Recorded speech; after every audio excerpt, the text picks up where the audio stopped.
What's happening, good people? Welcome to the channel. I'm Wes, aka Mr. Budget Watch, and today we have a very affordable Casio thanks to Troy at the Bold Watch Collector. If you don't know Troy, he's a really cool guy, and he lent me this watch as well as the Casio Oak Mini to take a look at. So his channel link and socials will be in the description. If you don't subscribe or follow him already, you really should.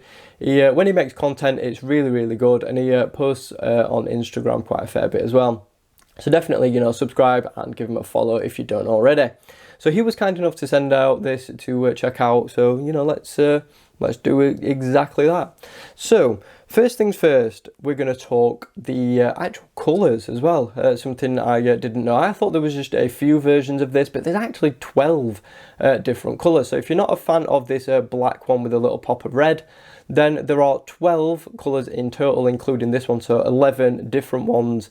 Those will be linked in the description if you want to check them out. If you're not overly keen on this black and white one, then there's loads of others as well.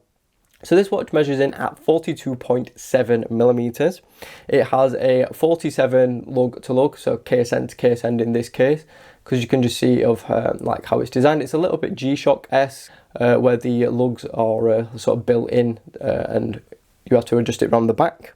We have a 18mm lug width, so you can swap out the strap for something else if you want to.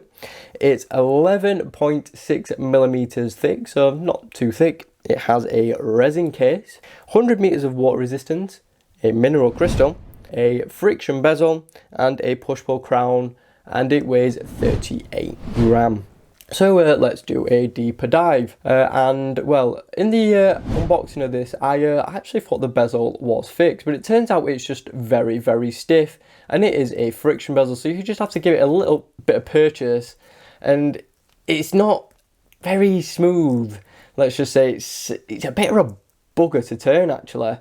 So yeah, they've got these like little notches, and you sort of have to like grip them, and then twist and then grip again. It's not the easiest bezel to use, let's just say that. But one thing I will say, it lines up perfectly because there's no catches or notches on it or anything. So it lines up perfectly, and it's not going to get knocked accidentally. So that is a good thing. But the bad thing is it's really hard to use. I don't know if it's like being not used a lot, which is why it doesn't work all that well. So maybe you guys who've got one can let me know down in the comments if yours is a little bit smoother.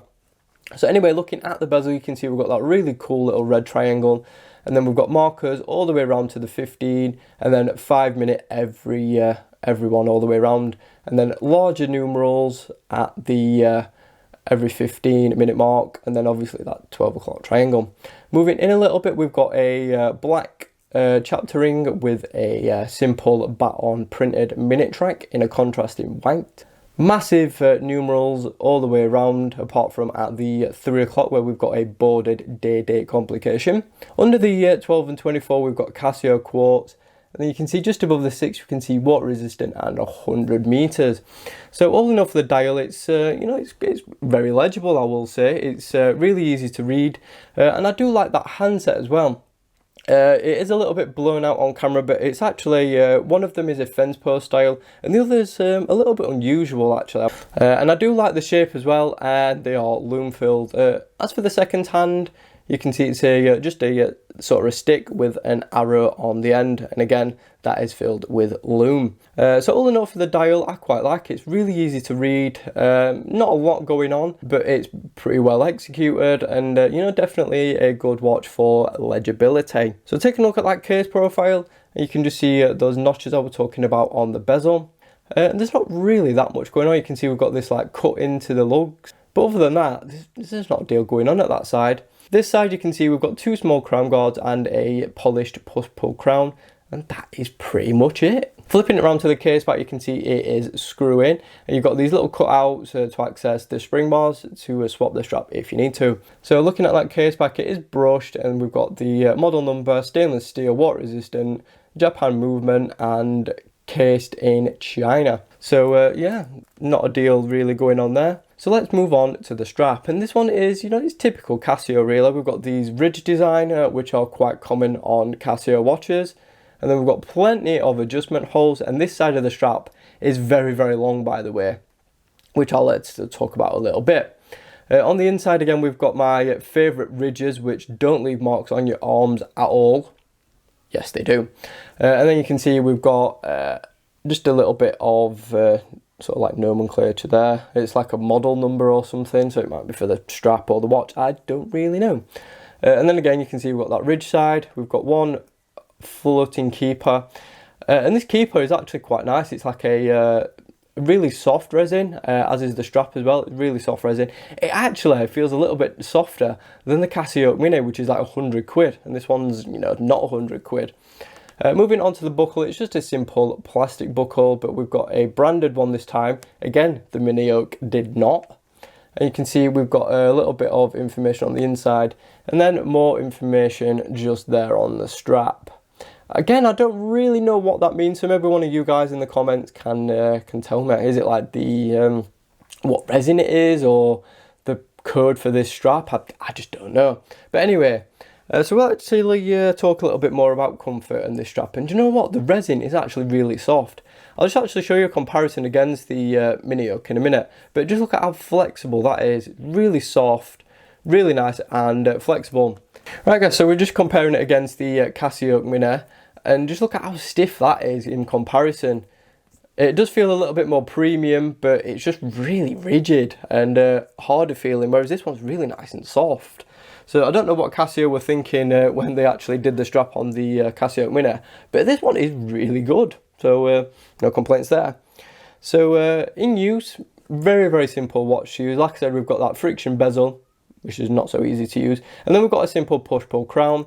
And you actually access the crown via the back. You can just see there's a little notch between the case and the crown. So you just get your finger in there and then you can just pop it out.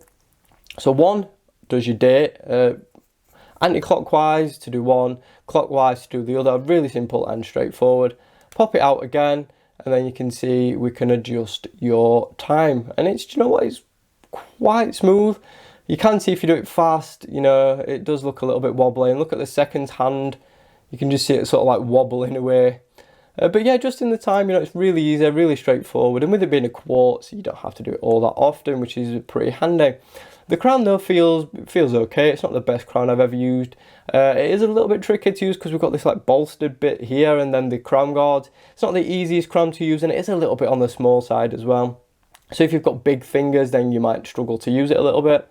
But the grip is decent. It's not amazing. It's not going to like be really impressive, or it's going to impress you a lot, should I say.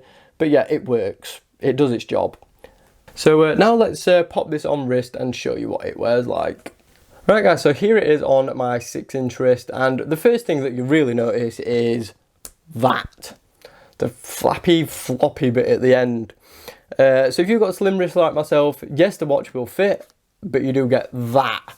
Like this. Like what are you supposed to do with that? And because we've got these ridges, the keeper only goes so far up, so you can't actually use the keeper to tuck it down. So Troy had the idea of just cutting it off, but as it's not my watch, I'm not going to be doing that. But if it is yours, then you could try that, or head over to AliExpress and just get an 18mm NATO or something like that, and you know, job's a good one. But anyway, back to comfort now, and it actually is really nice. It's only 38 gram, like I mentioned already, and it is really lightweight. Very, very comfortable to wear. Yes, those ridges do leave marks on your arms after you've been wearing it for a few hours. I wouldn't call it uncomfortable though. It's a little bit irritating and not that nice to look at. But yeah, it's a comfortable watch. No complaints really. If it was heavy, then I'd say yeah, probably not so much. But you know, it wears all right. The strap is decent. You know, it's pretty comfortable. Like I mentioned, it's soft and pliable. But I don't know why they do it. Why they put the bloody ridges on. They're so annoying. So Casio, stop it. Make the strap smooth. Anyway, just my opinion. So here's a look at that profile. You know, it sits pretty reasonable on my slim wrist. Yeah, no lug overhang either because, you know, they are fixed and it's only 47. So yeah, this one will fit you guys, say probably a 5.75 and above. So yeah, definitely good. But again, if you've got a slimmer wrist than me or as slimmer wrist, then just swap out that strap so you don't have to contend with this. Because when it's under your sleeve, this bit sort of sticks out and it makes it look like you've got a really chunky wrist. And yeah, it's a little bit annoying actually, and it does catch on stuff as well sometimes. So that's my only annoyance really, and it's only just a minor one really, and it's probably not going to affect everyone, but it will if you've got slim wrists like myself. Right guys, so now we're going to talk lume, and we have lumed hands and we have lumed numerals, but I will say one thing, it's not very good, to be honest. It doesn't get all that bright, it doesn't last that long, which is a little bit of a shame, but then again this watch is very affordable, so Casio have obviously had to cut corners somewhere, and lume is definitely one of those areas where it's being cut. So yeah, like I said, you can see on the video now, it doesn't get bright, it doesn't last all that long like I've mentioned already. Bit of a shame, to be honest. It does kind of hamper the low light legibility, but you get what you pay for, I suppose. So yeah, if you want the lume monster, then you're going to have to pay for it, unfortunately. So anyway, now we get to the movement, and unfortunately I couldn't find what module it was, and as like I said, this is not my watch, so I'm not taking the case back off to look. I did find out that it's negative to plus 20 seconds per month, and it has a 3-year battery. Maybe you guys know what module it is down in the comments. I will look again and see if I can pop it on screen, but I couldn't find it when I was researching all the specs and everything for this review. But yeah, like I said, the movement really smooth, works well, got no complaints really whatsoever. Now let's talk price. You can actually pick these watches up for £23 and above on Amazon, link in the description. But yeah, really impressed for the price point. 23 quid, I mean, you're getting quite a good watch for your money. Yes, that bezel is really annoying and awkward to use.